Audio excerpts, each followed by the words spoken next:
Critics complain that for all the heat and light the truthers generate, there aren't many alternative scenarios to challenge the official story. But they don't feel that that's their job. They feel their job is to show everybody that the official theory of 9/11 is wrong, and then when everybody's convinced, then the population will rise up and demand a new investigation with government resources, and that investigation will tell us what actually happened.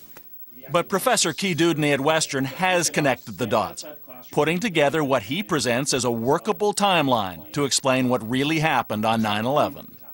Let me just paraphrase the feasibility scenario that you put out there. Yeah. That those 4 jetliners took off that morning, that they were then ordered down into a military facility, Possibly. that 2 other jetliners painted to look like United or American Airlines went back out, reassumed the American 11 and United 175 flight paths, and hit the Twin Towers. Basically, yeah. And those are remote control. The passengers and crew were put on United Airlines Flight 93, which then intentionally crashed into Shanksville, Pennsylvania, killing all the witnesses. And a cruise missile of some sort, or a fighter aircraft, hit the Pentagon. And they said, afterwards, Dudney suggests, the 3 remaining original airliners were flown into the Atlantic Ocean. Yeah, I think that much as you have sketched that is a standard, take on what may have happened. Feasible? Sure, why not? Tell me an objection. Crazy, tell me an objection. When we return, what the truth movement calls the Achilles heel of the official story, World Trade Center Building 7. You didn't have any airplanes. You didn't have any that impact to destabilize the building. And why all of this matters. It's larger than any danger right now of other terrorists doing something to my family, is this pervasiveness of this misinformation that has now traveled to parts of the world that aren't crazy about us to begin with.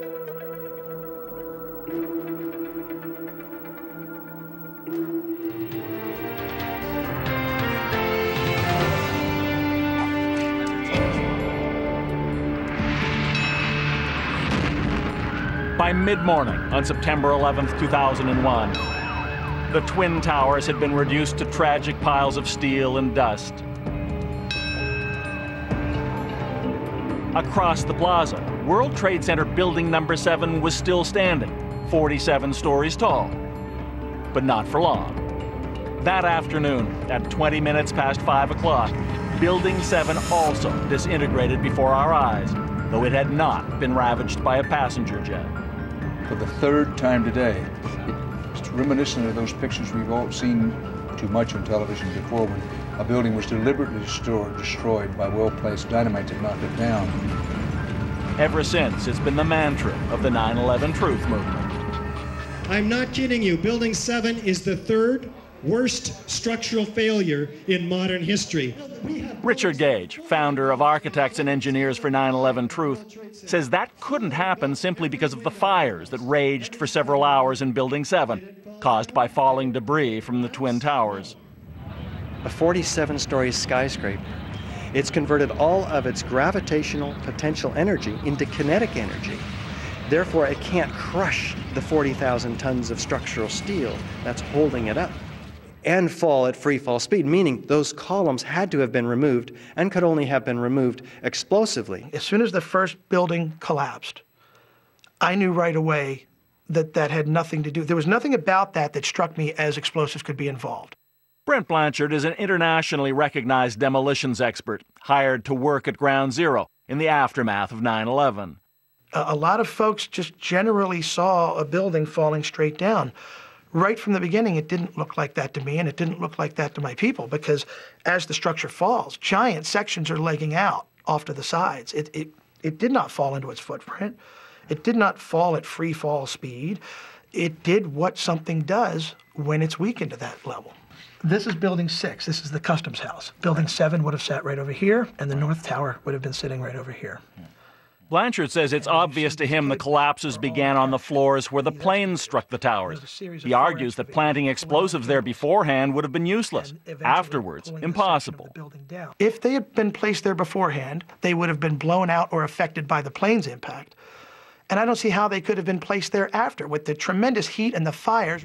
But what about the so-called squibs of smoke and debris the truthers insist are proof of explosives? None of those things happened before that collapse. That collapse begins, then you start seeing other things happen, whether it's air pushing out, whether it's other types of things that are happening as the building's falling. I don't know. I wasn't in the structure at the time. It would be conjecture. There's no evidence pointing to anything else. That's the visual evidence, and that's all the evidence we have to go on. Flowing like lava, the first responders said. Richard Gage maintains there is evidence of something else, discovered in the pulverized concrete of the destroyed Twin Towers. Microscopic globules of molten iron. Why would that be important? These tiny microspheres have in them the chemical evidence of thermite, iron oxide, aluminum, manganese, many of them sulfur. So this is clear evidence because this is an incendiary that becomes explosive. The thermite Richard Gage refers to is a combination of aluminum powder and metal oxide that can generate vast amounts of heat when ignited. Gage insists the presence of thermite at the World Trade Center site can mean only one thing, that it was used to sever the columns in Towers 1, 2, and 7 as part of a controlled demolition. Yet the federal government agency responsible for analyzing the collapse of those buildings admits it never even tested for thermite. Now, according to Gage, in the Trade Center dust, they've also found residue of nanothermite, a kind of super thermite. Perfect, he says, for covert implosions. Well, if you were trying to perform a deceptive controlled demolition, you wouldn't use traditional high-energy explosives like C4 and RDX, which have loud bangs and bright flashes.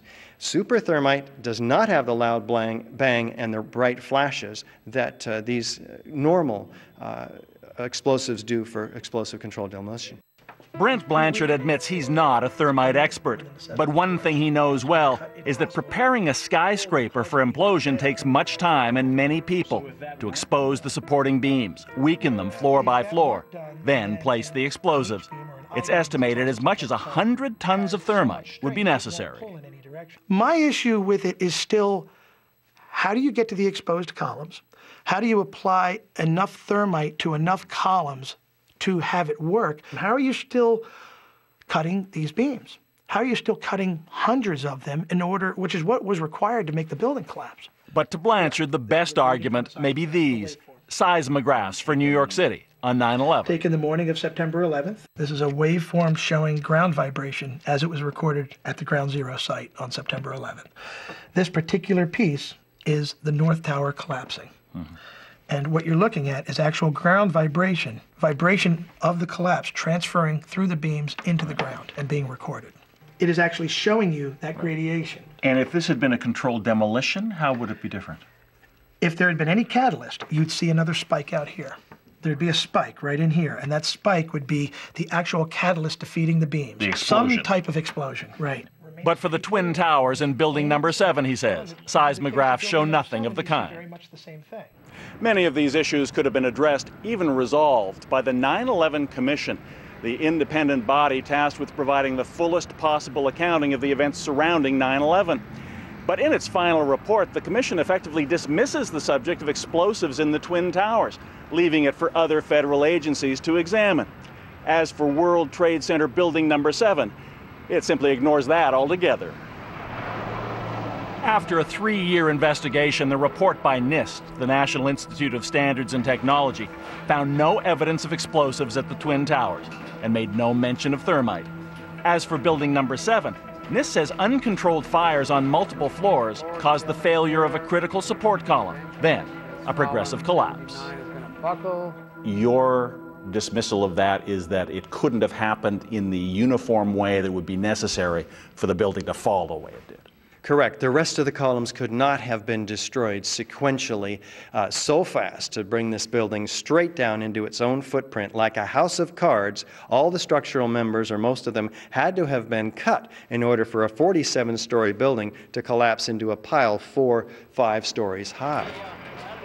It's at the heart of this fundamental disagreement about the most crucial day in modern American history. Well, 3.5 years ago, virtually everyone I talked to thought I was nuts. Well, I would say 80 to 90%. Now it's only like 30 to 40%. And we have given hundreds and hundreds of architects the truth. Since 2006, through speeches and the internet, Richard Gage has recruited about 900 architects and engineers to his cause. But some of the most troublesome questions that remain have little to do with things like structural design or physics. If you've wired these buildings for controlled demolition, why would you need airplanes? If you got the bombs, why couldn't you have just blamed that on the Iraqis and Al-Qaeda? Well, we have the evidence for explosive controlled demolition. You're asking me to speculate. Every time the architects and engineers for 9/11 Truth speculate and veer away from the evidence, it's the speculation that's used to try an attempt to invalidate the evidence. So that's why we do not speculate as to these kinds of questions.